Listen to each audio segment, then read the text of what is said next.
નમસ્કાર, હું છું મિત્તલ અને આપ જોઈ રહ્યા છો ચક્રવાત ન્યૂઝ. નજર કરીએ સમાચારો પર. ત્યારે હાલ પાટણના સમી પોલીસ સ્ટેશનમાં નોંધાયેલા આંગડિયા પેઢીના લૂંટનો અનડિટેક્ટિવ ગુનો પાટણ એલસીબીએ ડિટેક્ટ કર્યો હતો. લૂંટમાં સંડોવાયેલા ગુનાના ફરિયાદી સહિત તેના 2 મિત્રોને લૂંટના મુદ્દામાલ સાથે ઝડપી પાડવામાં આવ્યા હતા અને કાયદેસરની કાર્યવાહી હાથ ધરી હોવાની હકીકત પાટણ જિલ્લા પોલીસ વડાએ આપી હતી. પાટણ જિલ્લાના સમી ખાતે આવેલ પીએમ આંગડિયા પેઢીનો કર્મચારી સલમાન તાલિબ દાઉદ સૈયદે રોકડ રકમ રૂપિયા 26.50 લાખની રકમ થેલીમાં લઈને પોતાના મોટરસાયકલ પર હારીજ જવા રવાના થયો હતો. ત્યારે રસ્તામાં 2 અજાણ્યા બાઇક ચાલકોએ તેને આંતરી છરી બતાવી તેની પાસેનો રોકડ રકમ ભરેલો થેલો તેમજ મોબાઈલ ફોન અને બાઇકની ચાવી ઝૂંટવી ફરાર થઈ ગયા હતા. જે બાબતે તેણે 100 નંબર પર લૂંટની હકીકત જણાવતા પોલીસે ઘટના સ્થળ પર પહોંચી તપાસ હાથ ધરી હતી. સમી પોલીસે લૂંટનો ગુનો નોંધી તપાસના ચક્રો ગતિમાન કર્યા હતા, જેમાં સામે આવ્યું કે ગુનાના ફરિયાદીએ જ પોતાના 2 મિત્રો સાથે લૂંટનો પ્લાન બનાવ્યો હતો, જેથી પોલીસે 3 આરોપીઓને મુદ્દામાલ સાથે ઝડપી આગળની કાર્યવાહી હાથ ધરી હતી. હારીજ રોડ પર એક લૂંટનો બનાવ બનેલો, જેમાં ફરિયાદીના લખાવા મુજબ જ્યારે પોતાની આંગડિયા પેઢીના પૈસા હારીજ જમા કરાવવા જતો હતો ત્યારે રાત્રિના 8 કલાકે પોતાનું બાઇક અન્ય બાઇકવાળાઓએ આડશ કરી ઊભું રખાવી અને છરી બતાવી પોતાની પાસેના જે થેલામાં 26,50,000 હતા એ લૂંટી લીધેલા હતા.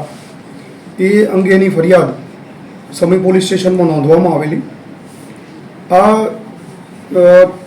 જે ગુનો બન્યો એ આધારે પોલીસે તાત્કાલિક જગ્યાની વિઝિટ કરેલી અને પોલીસ સ્ટેશનની ટીમ એ સિવાય એલસીબી, એસઓજી ને અન્ય ટીમોએ આ લૂંટ ડિટેક્ટ કરવા માટે પ્રયત્ન શરૂ કરેલો.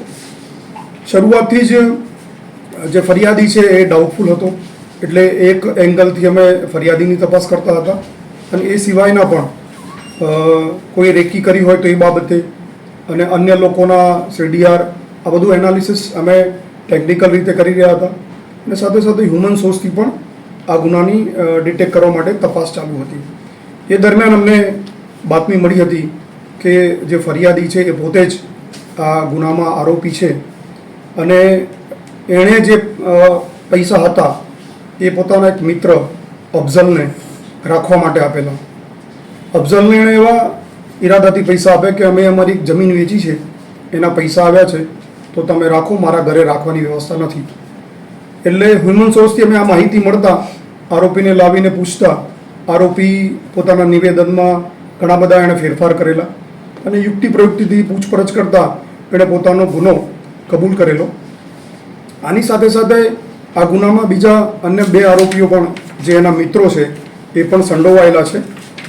એની સંડોવણી એ પ્રકારે છે કે જ્યારે પેલા ભાઈ પૈસા જમા કરાવવા માટે આવ્યા અને જમા કરાવીને ગયા પછી ત્યાં એક સમીર ચૌહાણ કરીને વ્યક્તિ બેઠેલો હતો. એની સાથે આ બંને પ્લાન કર્યું અને પોતે પૈસા જમા કરાવવા માટે હારી જતો હતો એ પહેલાં એણે પોતાના બંને મિત્રોને સમીર ચૌહાણ અને આસિફ ઘાંચીને અગાઉથી કેનાલ પર મોકલી આપ્યા અને આ ફરિયાદી એટલે હવે આરોપી સલમાન પોતે પૈસા લઈ અને પહેલાં ઝીલવાણા ખાતેના પેટ્રોલ પંપ ઉપર પેટ્રોલ પુરાવે છે. પેટ્રોલ પુરાવાનો એનો ઈરાદો એવો હતો કે પોતે સાબિત કરવા માગતો હતો કે પોતે થેલો લઈ અને જઈ રહ્યો છે. એકચ્યુઅલી એ થેલામાં પૂંઠા ભરેલા હતા એટલે એ આગળ નીકળી પેટ્રોલ પુરાવી અને પછી કેનાલવાળા રસ્તે જઈ અને આ જે બેગ છે એ પોતાના બંને મિત્રોને આપી દે છે. પોતાનો મોબાઈલ પણ એ મિત્રોને આપે છે. પોતાનું જે બાઇક ઉપરનું સ્ટેન્ડ હતું મોબાઈલ લગાડવાનું એ તોડી નાખે છે અને પોતાના મોટરસાઇકલની ચાવી પણ એ લોકોને આપી દે છે અને પછી બીજી ચાવીથી એ મોટરસાઇકલ લઈ અને બનાવવાળી જગ્યાએ પહોંચે છે અને પછી ત્યાં પહોંચ્યા પછી એ 100 નંબર ઉપર જાણ કરી અને પોલીસને બોલાવે છે અને આ રીતે પોતે ખોટી ફરિયાદ લખાવે છે અને આ જે પ્રકારે તપાસ થઈ અને એમાં પોતે પોતાનો ગુનો કબૂલ કર્યો છે. જે ગુનો ડિટેક્ટ થયો છે એમાં લૂંટની પૂરી રકમ 26,50,000 રિકવર થઈ છે. એ સાથે મોટરસાઇકલ પણ પોલીસે કબજે કરેલું છે. ત્રણેય આરોપીઓને પોલીસે રાઉન્ડ અપ કરી લીધા છે અને એમની પાસેથી પણ જે મોબાઈલ મળ્યા છે એને પણ ગુનાના કામે રિકવર કરવામાં આવે છે. સાહેબ, આ લૂંટનું જે એને તરકટ રચ્યું હતું એનું કારણ શું છે? આવું કેમ એને કરવું પડ્યું? પૈસા કમાવા માટેના એક એંગલથી એણે આ આખું તરકટ રચ્યું હતું. આ અગાઉ પણ જ્યારે આ ભાઈ પૈસા જમા કરવા માટે આવ્યા 6 તારીખે, ત્યારે પણ એના એક મિત્ર પાસે એણે આ પ્રકારની ટિપ્સ લીધી હતી અને એ ટિપ્સના માધ્યમથી જ એ પોતે પકડાઈ ગયો છે, એ હકીકત છે. લાંબા સમયથી આગળિયા પેઢીમાં કામ કરતો હતો, એટલે અગાઉ એને કંઈ ગુનો કરેલો કે એવું કંઈ? ના, એના માલિકે એના પર વિશ્વાસ રાખેલો હોય, એ પોતે જે આંગળીયા પેઢી છે એ સારી રીતે ચલાવતો હતો, પણ આ એના માટે પહેલી ઘટના છે. સાહેબ, આ પાટણ જિલ્લામાં આંગળીયા પેઢી છે, એમાં આપણે આપણી પાસે પ્રોટેક્શન માટે કંઈ વાતચીત કરી હતી? ના, હમણાં આ પ્રકારની કોઈ વાતચીત એ લોકોને હેલ્પફુલ તો આવા લૂંટના મને અંદર ના આવે, પણ ક્યાંક કોઈ એવી ગેમ હોય સંડોલે તો આપની પાસે કોઈ આઈડિયા છે કે એ લોકોને પ્રોટેક્ટ કેવી ના કરે? બિલકુલ, જ્યારે પણ અમારી પાસે આ પ્રકારનું વાત લઈને આવશે ત્યારે અમે ચોક્કસ એમાં તપાસ કરશું.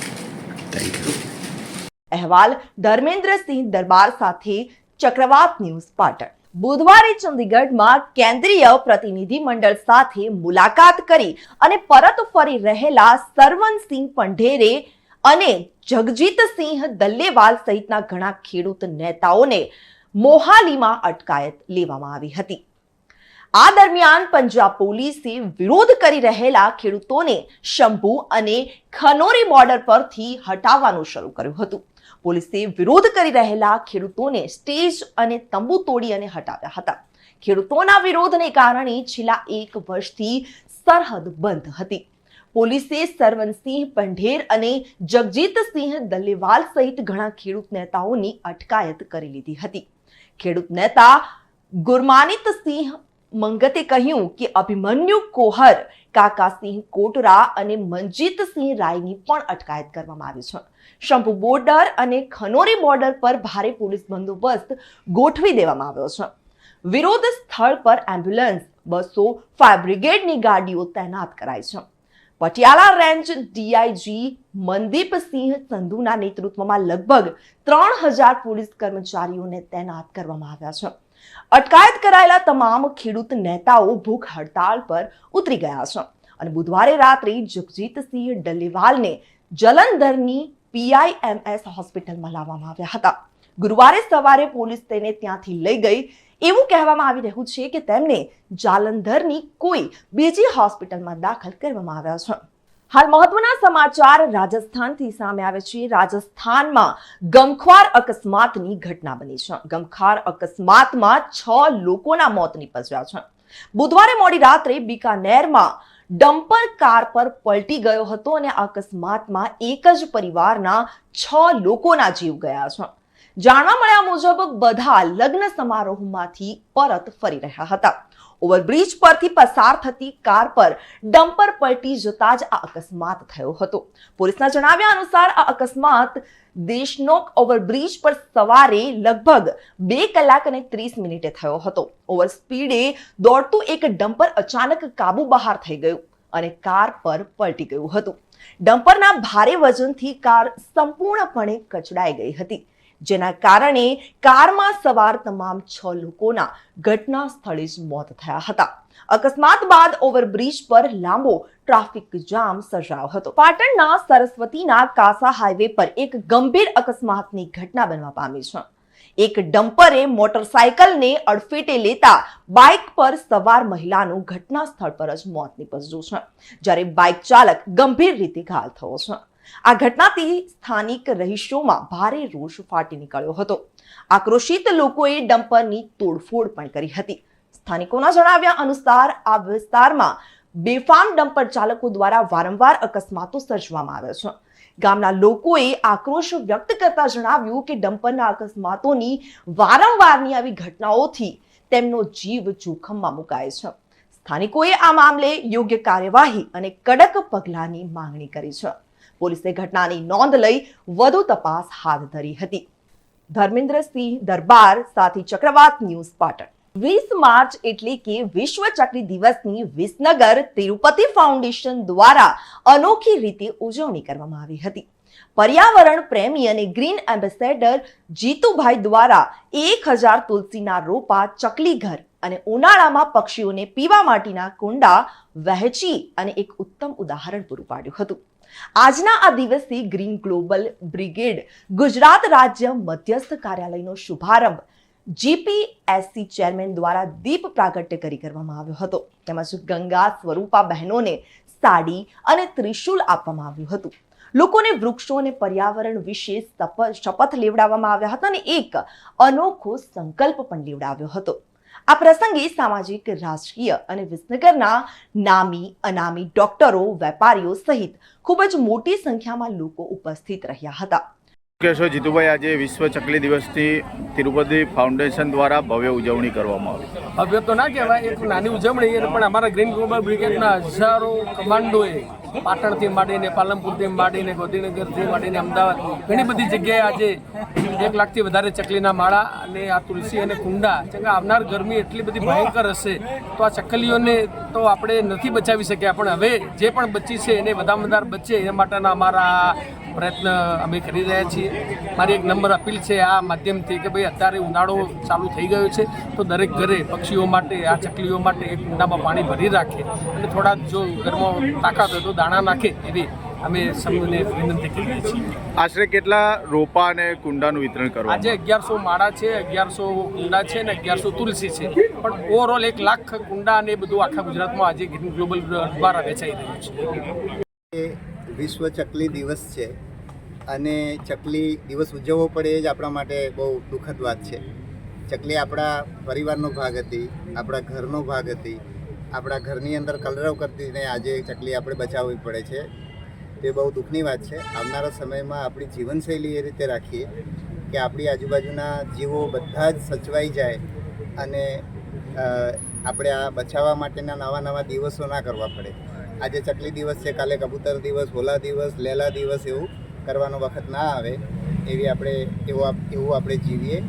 ગ્રીન ગ્લોબલ બ્રિગેડ જે કામ કરી રહી છે કે એક વૃક્ષ વાવવું ને ઉછેરવું, દીકરીને બચાવીને દીકરીને ભણાવવી, કચરો કચરા ટોપલીમાં નાખવો, ખોરાકનો બગાડ નહીં કરવો અને વીજળી પાણીનો બચાવ કરવો, આ રોજે રોજ કરવા જેવી વસ્તુ છે અને આપણા જીવનનો ભાગ બનશે તો આપણે આજે ચકલી દિવસ ઉજવીએ છીએ. એક દિવસ માણસનો દિવસ ઉજવવા નહીં આત્મારો આવે, એટલે આ બધું નહીં સાચવીએ તો એક દિવસ માણસને બચાવવા માટે પણ આવા જ પ્રયત્નો કરવા પડશે.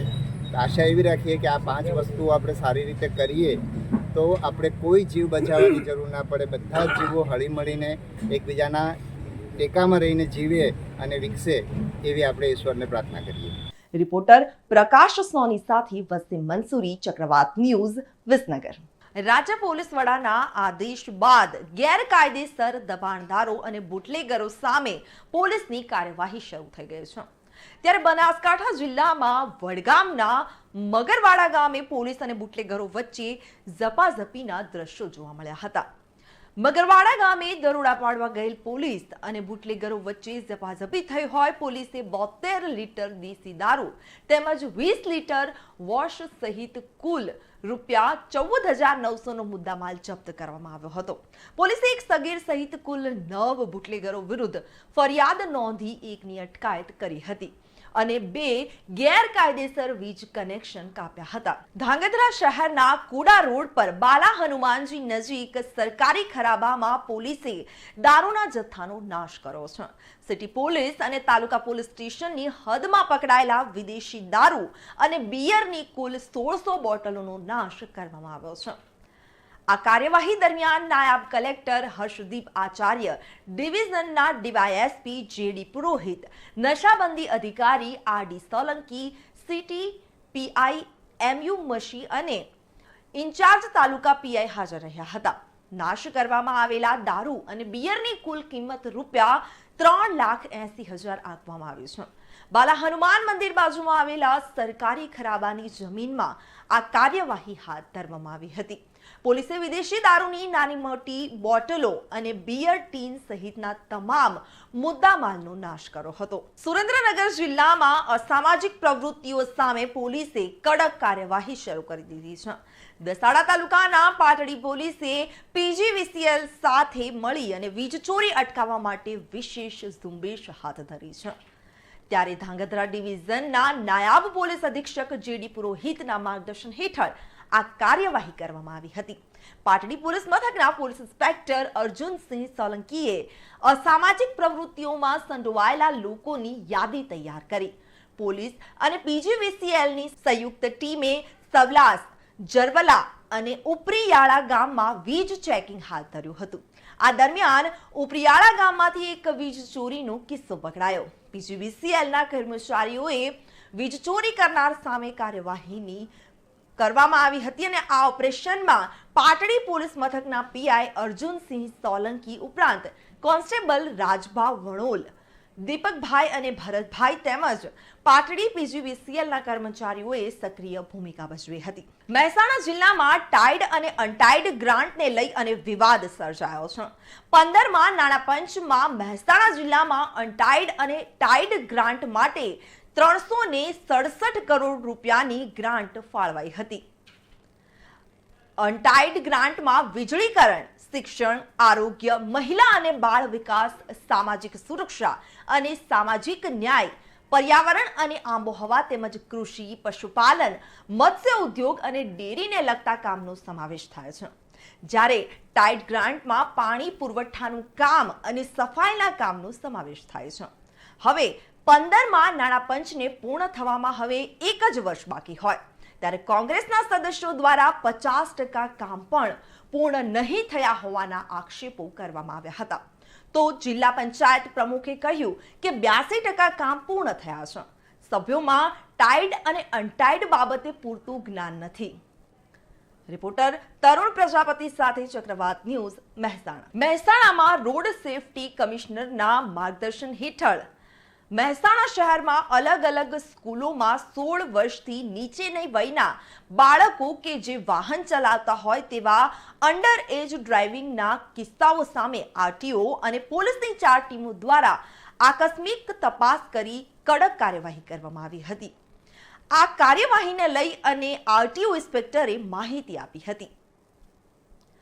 તરુણ પ્રજાપતિ સાથે ચક્રવાત ન્યૂઝ, મહેસાણા. કે રોલ શું ડ્રાઈવ કરવામાં આવી રહી છે, શું કાર્યવાહી કરાશે? પોલીસ અને RTO દ્વારા રોડ સેફ્ટી અંતર્ગત અત્યારે અંડર એજ વ્હીકલ જે ચલાવતા હોય એમને ડ્રાઇવિંગ લાઇસન્સ ચેક કરવાની અને એ અત્યારે મુહિમ ચાલુ છે કે જેની અંદર જે બાળકોને હજુ 16 વર્ષ પણ નથી થયા, જે હજુ લાઇસન્સ માટે એલિજિબલ પણ નથી, એવા બાળકો અત્યારે વાહન ચલાવી રહ્યા છે અને પોતાની જાતને અને સમાજના બીજા લોકોને અત્યારે સલામતીની દ્રષ્ટિએ જોખમમાં મૂકી રહ્યા છે. તો આવા જે બાળકો છે એમની ઉપર અત્યારે કાર્યવાહી શરૂ કરાઈ છે કે જેમાં એમની વાલીની જે બેદરકારી છે એના લીધે આ બાળકો વાહન ચલાવતા હોય છે. એટલે એ અમે ચેક કરીએ છીએ. સ્કૂલની અંદર એનું સ્પેશિયલ ઇન્સ્પેક્શન કર્યું છે અને એ ઇન્સ્પેક્શન અંતર્ગત જે બાળકો આવા પકડાય છે એના ઉપર દંડની કાર્યવાહી કરી છે. સાથે સાથે એના વાલી ઉપર પણ કાર્યવાહી કરવામાં આવશે. કેટલો દંડ વસૂલાયો, કેટલા વિદ્યાર્થીઓ પકડાયા અને શું કાર્યવાહી કરાશે ફરિયાદ? ટોટલ 26 બાળકો એવા હતા કે જેમને 16 વર્ષ નથી થયા અને એ ડ્રાઇવિંગ કરતા હતા. એટલે એવા બાળકોને દંડની કાર્યવાહી થઈ છે. પ્લસ 33 બાળકો એવા હતા કે જેમને 16 વર્ષ થઈ ગયા છે પણ એમને હજુ લાયસન્સ લીધા નથી અને લાયસન્સ લીધા વગર એ વાહનો ચલાવી રહ્યા છે. એટલે ટોટલ આ 59 કેસો થયેલા અને 59 કેસોની અંદર 2.33 લાખનો દંડ વસૂલવામાં આવ્યો છે અત્યારે. અને હવે જે ફરિયાદ કરવાની છે એ કોની પર થશે? કેટલા વિદ્યાર્થીઓ ફરિયાદ કરવાની છે? એમાં એવા વાલીઓ ઉપર થશે કે જે અંડર એજ બાળકો છે અને વાહનો ચલાવી રહ્યા છે. એટલે 26 જે બાળકો હતા એમના વાલીઓની બેદરકારી છે. એટલે એના ઉપર ફરિયાદની હાલ કાર્યવાહી ચાલુ છે. જેમાં રોડ સેફ્ટી કમિશનર શ્રી દ્વારા હાલ SP સાહેબને સૂચના આપવામાં આવી છે અને એ અંતર્ગત કાર્યવાહી ચાલુ છે. લાયસન્સનો નિયમ શું છે? કેટલા વર્ષ પછી કયા પ્રકારનું લાયસન્સ મળે છે? લાયસન્સ 16 વર્ષે મળે કે જેની અંદર તમે ગિયરલેસ મોટરસાયકલ વિધાઉટ ગિયર વાળું વાહન તમે ચલાવી શકો છો. અને એ 18 વર્ષે તમે મોટરસાયકલ વિથ ગિયર અને લાઇટ મોટર વ્હીકલ જેવા વાહનો તમે ચલાવી શકો છો. 20 વર્ષ પછી તમે ટ્રાન્સપોર્ટ વ્હીકલ ચલાવી શકો છો. એટલે મિનિમમ 16 વર્ષની વય મર્યાદા તો છે. આજે વિજાપુર બંધનું એલાન કરવામાં આવ્યું હતું. વિરોધને લઈ અને બંધ પાળવામાં આવ્યું હોય ગોવિંદપુરા ગ્રામ પંચાયતને નગરપાલિકા બનાવવાની માંગ સાથે વિરોધ કરવામાં આવ્યો છે. ગોવિંદપુરા ગ્રામ પંચાયતને અલગ નગરપાલિકાનો દરજ્જો આપવાની હિલચાલ સામે વિરોધ કરવામાં આવી રહ્યો છે. વિજાપુરના વેપારીઓની ગોવિંદપુરાને વિજાપુર નગરપાલિકામાં જ રાખવાની માંગ કરવામાં આવી હોય ત્યારે આજરોજ વિજાપુર બંધ છે. વિજાપુરના તમામ વેપારી એસોસિએશને બંધ પાળી અને પોતાનો વિરોધ નોંધાવ્યો હતો. રિપોર્ટર તરુણ પ્રજાપતિ સાથે ચક્રવાત ન્યૂઝ, મહેસાણા. સાહેબ, આજે વિજાપુર બંધનું એલાન આપો, શું કારણ છે, કેમ આપવું પડ્યું?